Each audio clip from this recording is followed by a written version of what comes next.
కావ్య కృష్ణారెడ్డి గారు.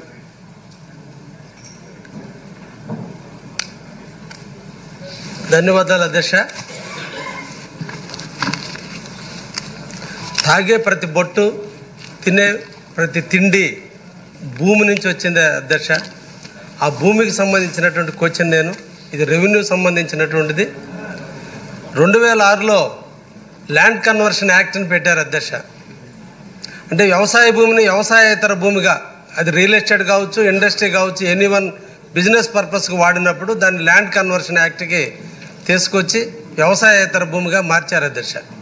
అయితే ఈ రోజున రెవెన్యూ డిపార్ట్మెంటు రిజిస్ట్రేషన్ డిపార్ట్మెంట్ మధ్య సమన్వయ లోపమో లేదంటే తెలిసి జరుగుతుందో తెలియదు, కానీ రిజిస్ట్రేషన్ ఆఫీసులో wet land, dry land, house సైట్స్కి మాత్రమే వాల్యూ కట్టాలి అధ్యక్ష.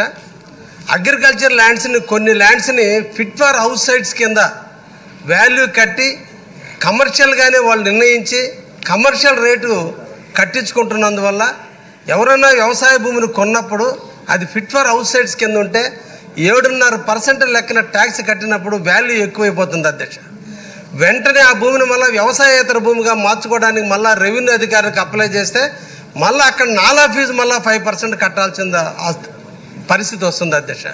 2 సందర్భాల్లో 2 రకాలుగా నష్టపోతున్నారు అధ్యక్ష రైతు. ఒకటి వ్యవసాయపరంగా 7.5% కట్టాల్సి వస్తుంది, అది ఒరిజినల్గా వ్యవసాయ భూమి.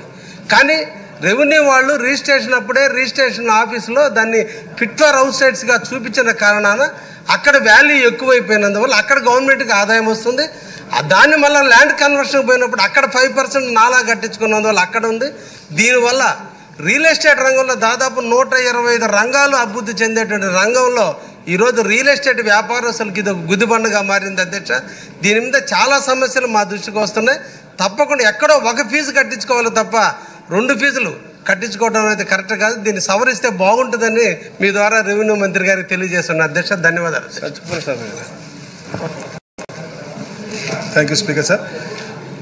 గౌరవ సభ్యులు కావ్య కృష్ణారెడ్డి గారు చెప్పింది, గౌరవ ముఖ్యమంత్రిగా ప్రమాణ స్వీకారం చేసిన తర్వాత ఎన్నో సంస్కరణలు తీసుకురావాల్సిన అవసరం ఉంది రెవెన్యూలో అని చెప్పి ఈ నాలా విషయం మీద కూడా అధ్యయనం చేశారు సార్. తప్పకుండా ఏదైతే ల్యాండ్ ఓనర్స్ ఉన్నారో ఏదో ఒక ఫీజు కట్టాలి, తప్పకుండా 2-3 ఫీజు కట్టకూడదని ఒక లక్ష్యంతో, అదే దాంతో పాటు అధ్యక్ష మన ప్రాపర్టీలో ఏదన్నా కట్టుకునే విధంగా హక్కు మనకే ఉండే విధంగా చేసే ఒక డెవలప్మెంట్ ఛార్జెస్ తప్ప ఇవన్నీ కూడా తీసేయాలని చెప్పి ఒక అధ్యయనం చేస్తా ఉన్నాం అధ్యక్ష. త్వరలో ఒక శుభవార్త కూడా కావ్య కృష్ణారెడ్డి గారు తప్పకుండా తెలియజేస్తాం అధ్యక్ష. థ్యాంక్ యూ అధ్యక్ష. ధన్యవాదాలు.